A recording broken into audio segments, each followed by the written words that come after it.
Hello everyone. Communication is a very essential aspect of our lives. It also satisfies our needs.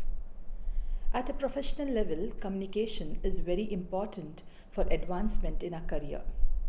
At a personal level, an effective communication skill helps for a smooth relationships as it helps us understand others better and for us to be understood. So in today's module, we would be talking about different components of communication, focusing on listening. Now, if I would ask you, how would you describe this picture? Probably, some of you may choose the written mode of communication to describe this picture. Maybe you would write a story on this picture, depicting the emotions hidden in the children. Or probably you'd write a poem. Or maybe you'd also write a catchy byline to talk about this picture. Now, on the contrary, if you would use an oral mode of communication, maybe you would narrate a story, or you would probably recite a poem, or maybe you would go creative and sing a song or come up with a song depicting this. Now, whatever said and done, you have used words to describe this picture. You have communicated through words to describe this picture. Hence, nothing in human relationship can go without having communication. That is why we say communication is the foundation of all human relationships. We use communication as a tool for various purposes. As mentioned, we use communication to share with others. So we share our ideas, we share our perspectives, we share our opinions. Now, today I am sharing my views or my perspectives about communication to you. You decipher this information and probably you would go and share this information to your friends or your family back at home. Communication is also used to understand, and the element of communication that is used to understand is listening. So it cannot be that two persons just speak. There should also be understanding. So communication as a tool helps us to understand what others are talking. Communication also helps to resolve conflicts. You might have heard in your day-to-day life that when two people have differences of opinion or two people have a conflict, what do we say? Why don't you all sit together and talk over? So that you have a face-to-face communication, you understand each other's perspective and thereby resolve your conflicts. Most of the conflicts may it be between a student and a teacher, may it be between the couples, or may it be between two friends. All conflicts are resolved only when there is communication, especially when there is an open communication. Furthermore, we also say that communication is important for developing trusting relationships. You can see any relationship, the trust in any relationship, the pillar for trust in any relationship is communication. Not just building trust in relationships, we have also collaborated globally across different countries, across different organizations with communication. Today, you adolescents are called as homo globalists, which means that adolescents of India and adolescents of USA are not too much different, because there is a mode for different modes of communication where you interact with one another, and the globe has become very small. Hence, today's adolescents, the Gen Z, are referred as homo globalists. Now, that was communication, but you can make communication effective. Now, how do you make communication effective? I could give you an analogy of a four-legged stool. Now, can you see the four legs of the stool? And all the four legs are equally important to balance the stool. What would happen even if one leg breaks? You would see that the stool may not be able to balance. And same goes with communication. All the four elements of communication that we are going to study in the next slide are equally important to make any communication effective. Without any one of them, communication cannot be effective. So let us see what are the four elements of communication. So we have speaking, we have understanding, we have responding, and we have listening. So, speaking is all about exchange of words, wherein you express your views, you express your ideas, you express your opinions, you give advice. So, it's more of a spoken words, while understanding is more. So, could you just imagine that two people only speak, and if both the people are constantly speaking, what is happening? Is it a conversation? So, for conversation to be effective, if one is speaking, the other needs to listen and also understand.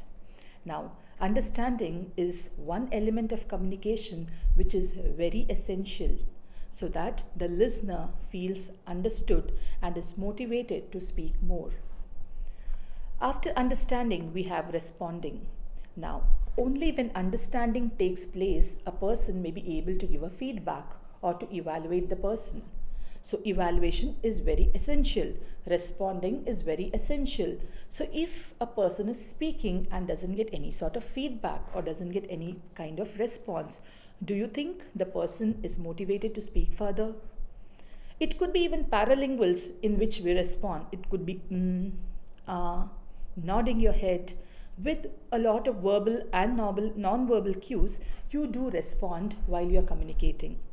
So, speaking followed by understanding, responding are very essential. And for all the three to happen, what's more important is listening. So, listening is very essential. Without listening, there may not be understanding, and without understanding, you may not be able to respond. Hence, listening plays a crucial role in any communication. And in our today's session, we would be emphasizing more on this component of communication, that is listening. As mentioned, listening is a most crucial element of communication, but most of the time, listening is not taken into consideration. As the great spiritual leader Dalai Lama says, when you talk, you are only repeating what you already know, but when you listen, you may learn something new. So, listening makes you wiser, listening makes you knowledgeable, listening leads to enlightenment. Hence, my dear students, developing listening skills is one of the very important component for you to succeed in life. Now, having understood the importance of listening, let us try understanding certain technicalities of listening. Now, listening is the process of receiving, constructing meaning from, and responding to spoken and non-verbal messages. When I say listening is a process, when I say process, it means that is something that is continuous. As you are listening, you're also constructing meaning out of what the speaker is saying. So you're constructing meaning. It's not a passive listening. You're constructing meaning from what has been spoken. Not just what has been spoken, but you're also trying to construct meaning of the nonverbal cues that the speaker is indulged in. Listening is a form of communication. As I mentioned earlier, the four components of communication: listening, speaking, responding, and understanding. Hence, listening is one form of communication. It is an active process. As I told you, listening is not something passive. It is an active process. So when you're listening, you're also trying to comprehend. You're not just passively hearing anything. You're actively listening. You're trying to take meaning out of what is being said. You are interpreting. So your brain is constantly charged. So you can see in the temporal lobe, we have something called as the vernix area. So the vernix area of the brain is constantly interpreting the message that is being spoken. So it's an active process. Absorption of meaning of words and sentences by the brain. So the brain is also active. That is why we say listening is not a passive process, but in fact it's a more active process.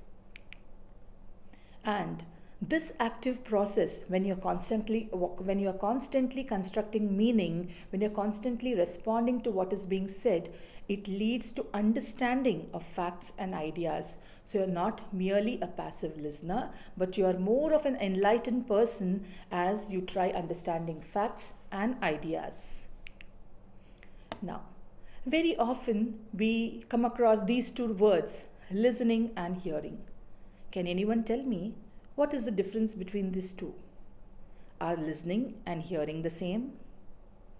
Maybe when I was confronted with these two words, something similar that came to my mind was seeing and observing. So, hearing is something that I could say seeing. What we say in our visual senses, we would say seeing. Listening was more of observing. So, just let me tell you the difference between seeing and observing, and then let me see if you could try to tell the difference between listening and hearing. Now, what is seeing? Now, sitting here, I can see a lot of things around. So, my visual senses will definitely capture the things that are around me, and I am seeing. As I'm going to the college every day, I see a lot of people, I see a lot of buildings, I see a lot of hoardings put up on the board or put up on the road. Now, what is observing? Now, observing is when there is a purpose.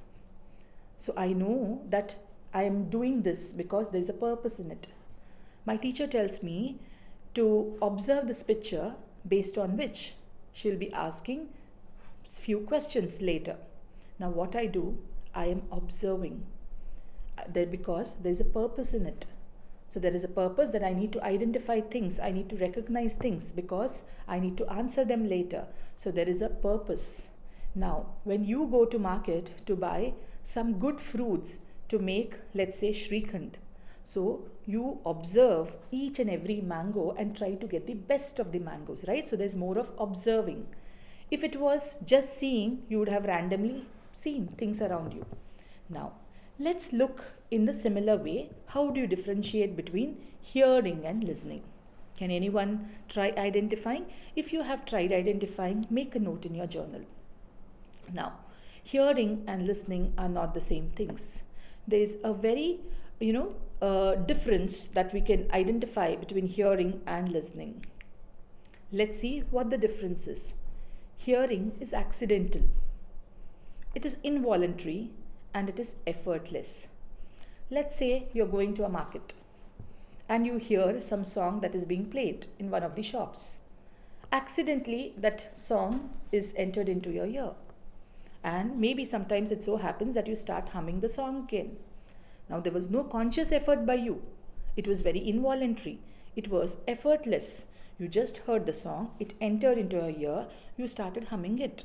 Was there a conscious effort? Did you do it consciously?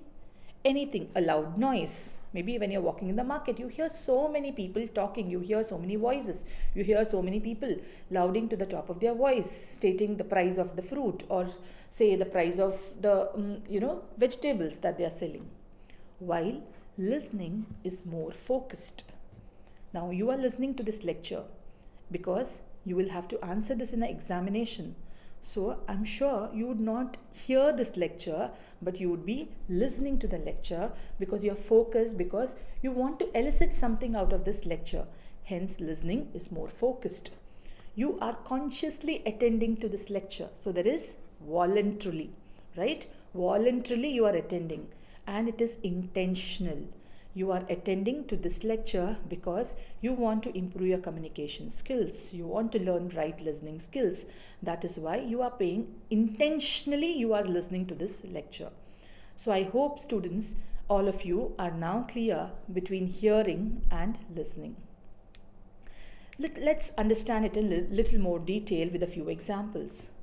As I mentioned earlier, hearing requires no effort. Like, let's look at few examples. Did you hear that noise?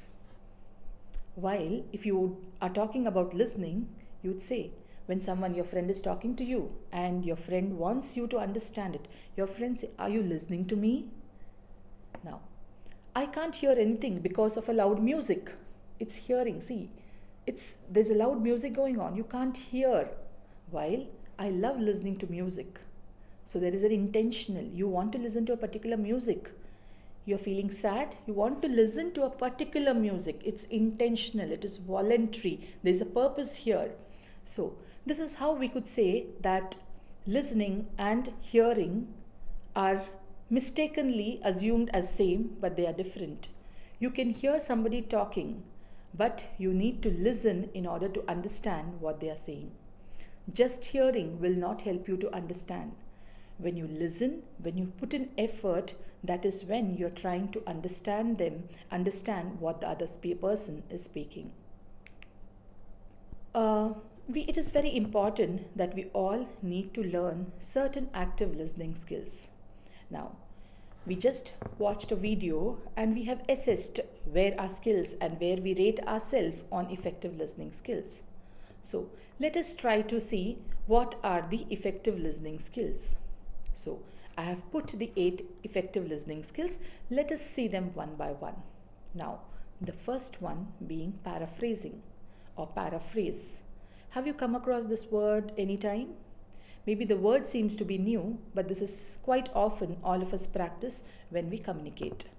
Now, paraphrasing is when two people are talking and if you are assuming the role of a listener, you listen to what they say and then you paraphrase it. Paraphrase it when you try to tell it in your own words in a brief way. You are not repeating exactly what they said, but probably you are paraphrasing it and making it simple and short. Let's say your friend is talking about how difficult it was, their journey to Shirdi, that they had recently visited Shirdi, and how difficult the journey was due to heavy rains and all of that. Probably you would paraphrase, I understand that your journey has not been easy. So you have taken the gist of what the person has spoken and you have put it in your own words. You have not repeated exactly. Remember, paraphrasing is not parroting. If you exactly say what they have spoken, it would look like parroting, and try avoiding that. That is not an effective way of listening. Instead, if you paraphrase, the person feels that yes, the person before me is listening to me, is understanding me, and the person may feel motivated to talk more. Ask questions. Now, this is a very tricky technique, maybe we can say. Some of us believe that it's okay to ask questions, while some of us feel that asking questions may interrupt their flow of ideas. But let me tell you, asking the right question at the right time is very essential. Because sometimes when we fail to ask questions, we may just become judgmental, we may make certain assumptions, and we may try understanding it in that point. Sometimes you can ask questions, especially when you need to clarify. If you have doubts, so if you want to clarify, you can ask questions. So asking questions, especially focus on more of probing questions, questions which help the person to elaborate, questions which will help the person to describe more, questions which will help the person to express his feelings more comfortably. But see that you keep your questions limited so that they don't look too much of interruptive in between the lecture. Use positive body language. We would be studying in detail about body languages in one of our further videos. But before that, let me briefly tell you that even when we listen, it is essential that we use a lot of body language. So when you speak to a person, there should be a right amount of smile, there should be a right amount of nodding, there should be a right amount of paraphrasing, there should be a right amount of leaning forward, there should be a right amount of eye contact. Now, when I say all of this, when you are listening, you are not just a passive listener. I hope you are understanding a responsible role of a listener here. So, you need to make use of all positive body languages which will help the person to speak freely, which will help the person to speak more comfortably. Next one is showing empathy. Now, what is empathy? And there is difference between sympathy and empathy. We say sympathy is feeling for others, while empathy is feeling with others. Now, when someone is expressing to you, when someone is talking to you, let's take an example. It could be your friend who has lost their loved ones is coming to you and is opening up to you. So, you need to empathize with your friend. Now, your empathy needs to be genuine. You can't fake empathy. Empathy needs to come from within. You need to be genuine when you showcase empathy. You should feel with the person.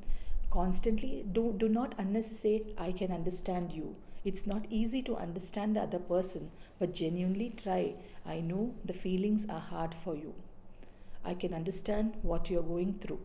So maybe you could try empathizing, because empathy helps the person to open up more.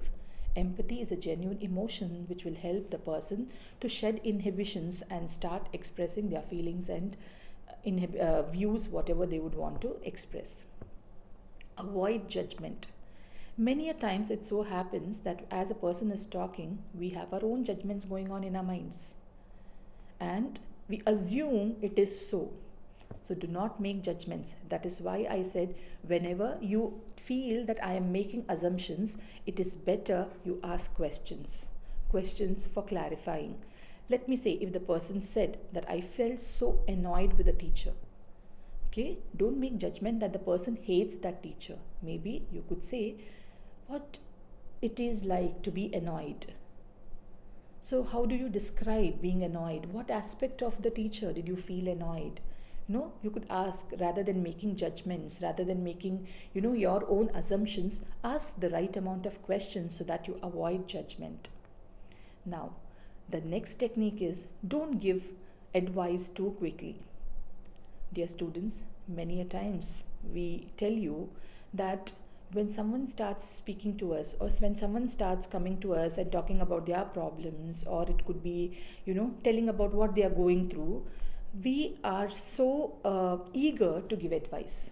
Even before listening to the person completely, we are so eager to give advice. Now, here we need to understand that sometimes the person doesn't require any advice. The person just wants to vent. He doesn't need an advice. So wait till the person finishes and try understanding whether he genuinely needed an advice or he really just wanted to vent. So don't be in a hurry to give advice. As mentioned earlier, when we listen, we are understanding more. But when you are giving advice, you start talking. You take the charge. And when you take the charge, you are automatically disregarding the person who is actually trying to express something. The next effective skill of listening is evaluate the conversation. And for this, you need to pay attention. When I say evaluate the conversation without paying right attention, without being fully into the listening, you will not be able to evaluate the conversation. You need to listen properly what the person said. You need to be very objectively evaluated. You could express your opinions, but when you're evaluating, you could keep it very objective. You need to pay attention to every key words that the person spoke, every words that the person gave too much of emphasis or he stressed too much. Try understanding the gist of what the person is trying to say. So when you could do all of this, you would be very objective in evaluating the conversation. Now, finally, sometimes try understanding that listening may be enough. Students, let me tell you, you would all encounter this process when you had to be an active listener. It could be when your roommate had a problem. It could be when your friend failed in an examination and just wants to come and talk to you. Or it could be when your friend has a breakup in a relationship, would want to just share their feelings with you. Now, they don't want you to give advice. They don't want you to be a counselor. They don't want you to be giving guidance. All they want is to listen. A lot of organizations have come up where people are just looking for persons who could listen to them. There are organizations which is, I think it started in Pune, which is called as Vent. It's an online platform where people just vent.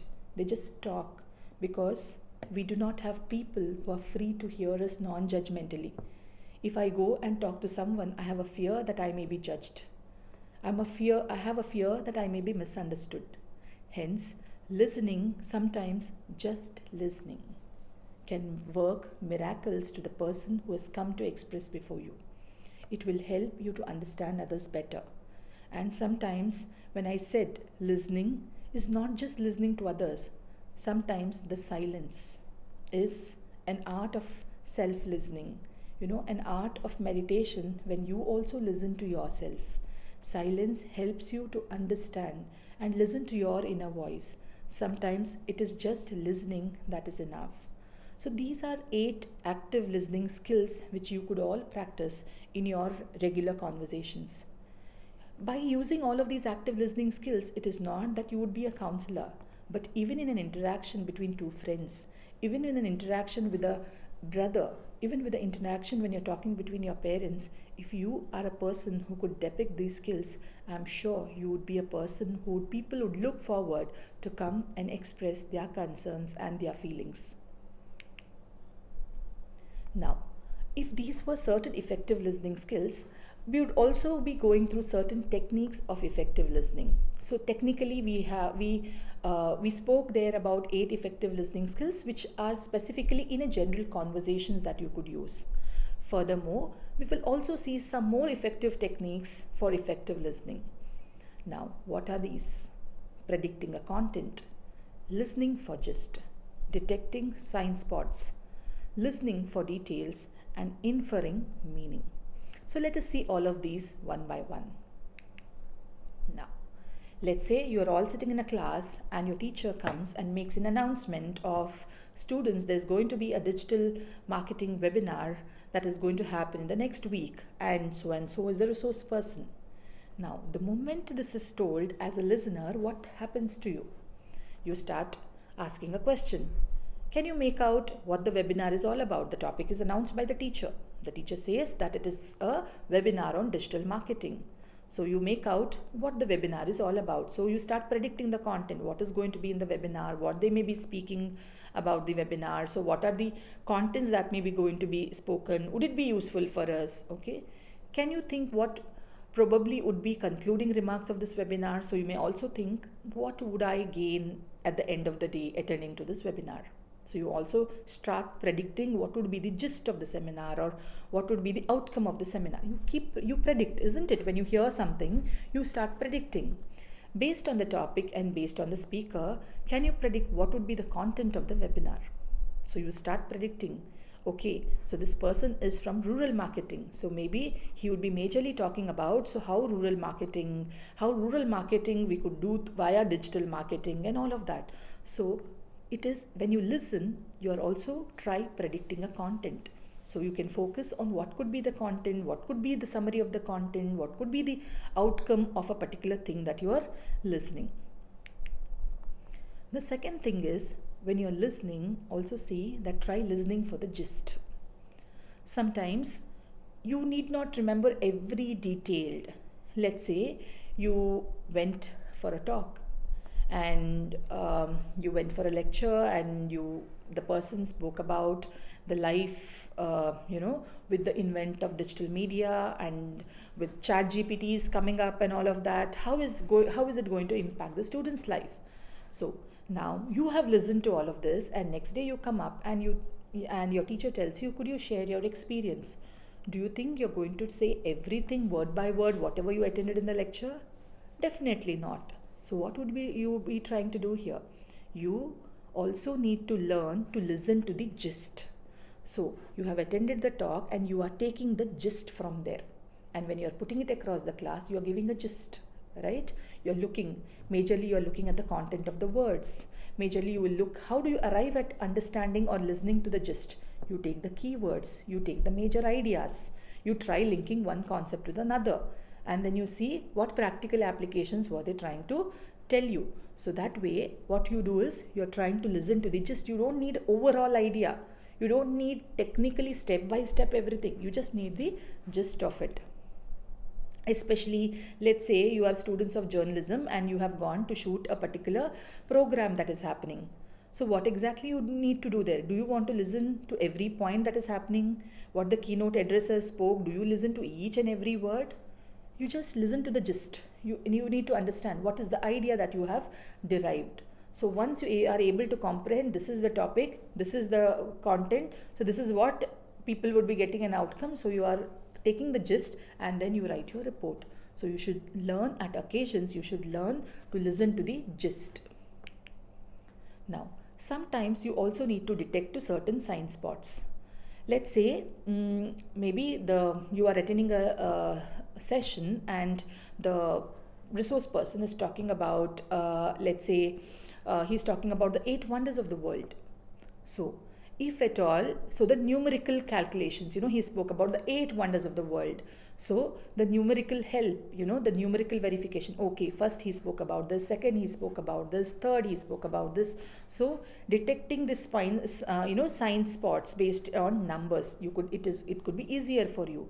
Or probably sometimes you will use different mnemonic strategies, different memory strategies in order to remember whatever you listen.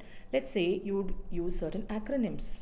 Okay, generally when for a small children's class, when a teacher is teaching about the colors of the rainbow, you might have all come across this normal acronym that every teacher has used while teaching you all the colors of the rainbow. The teacher might have told you all about the Vibgyor, right? Violet, indigo, blue. So to remember the colors of the rainbow.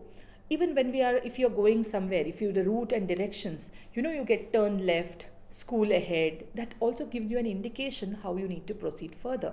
So detect the sign spots that you need to keep when you are listening. Sometimes you need to listen for details.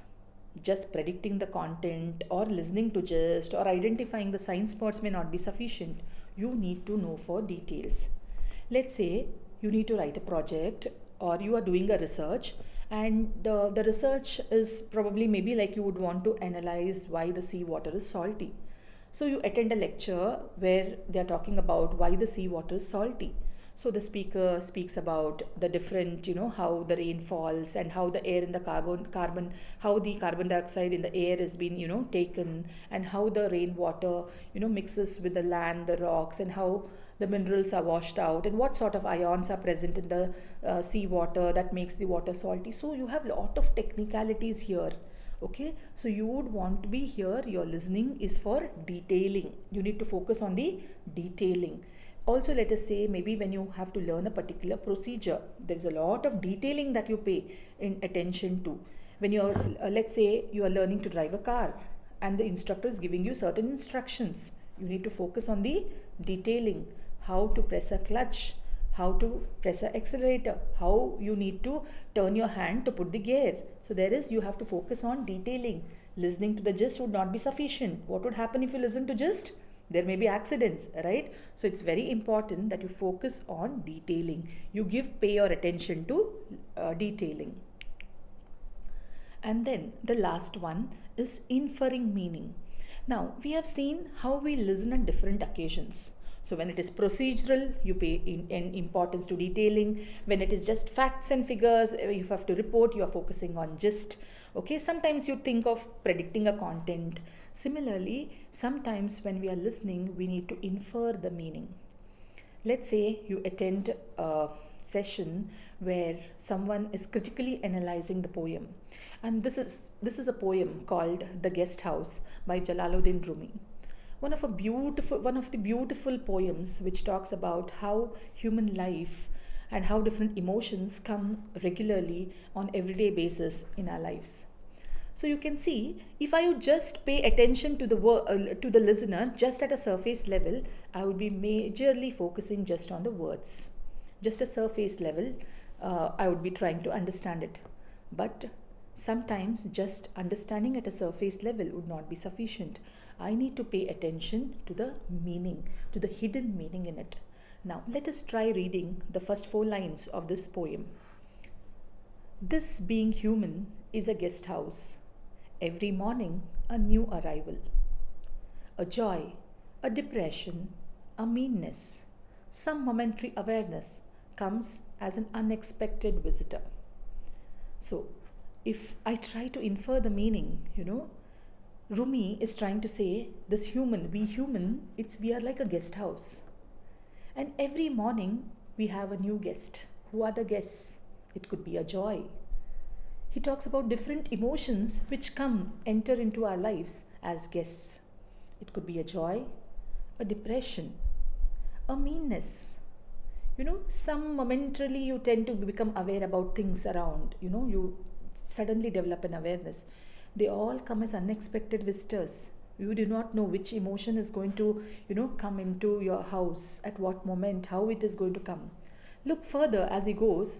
Welcome and entertain them all, even if they are a crowd of sorrows, who violently sweep your house, empty of its furniture, still treat each guest honorably. He may be clearing you out for some new delight. He's trying to say, look at the in-depth meaning. At a surface level, they are just rhyming words. But when you try inferring, and to infer, you need to listen. You need to listen with the understanding to infer meaning. He says, even though the most unpleasant emotions come, still welcome them. Even if they are emptying your house, even if they are churning your emotions, even if they are making, they are putting you at a very challenging situations, yet welcome every emotions happily, honorably. Just accept every emotions, because maybe each emotion is trying to teach us something. Each emotion is trying to prepare us for something. Now here, what did we do? We didn't listen the poem with just understanding the gist.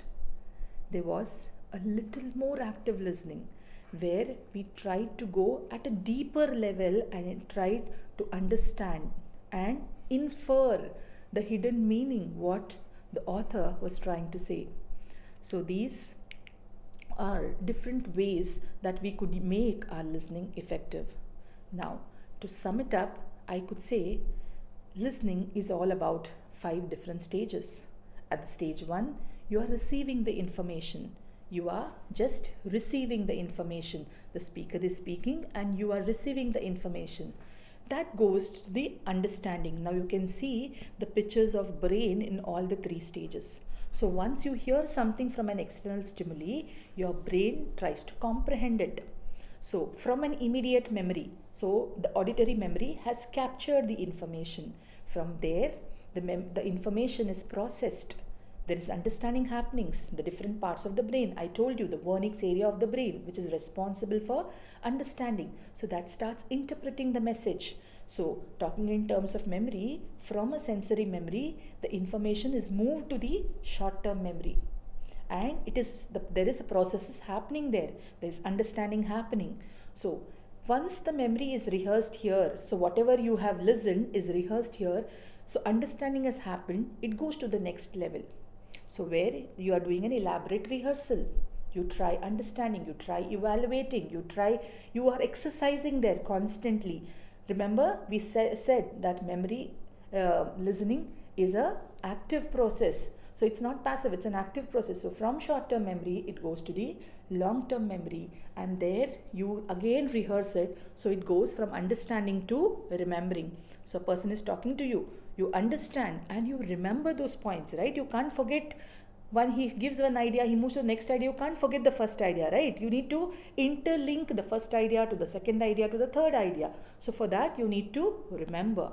Once all this process is over, understanding, remembering and all of that, you put all of it together and then you try to interpret it, you try to evaluate it.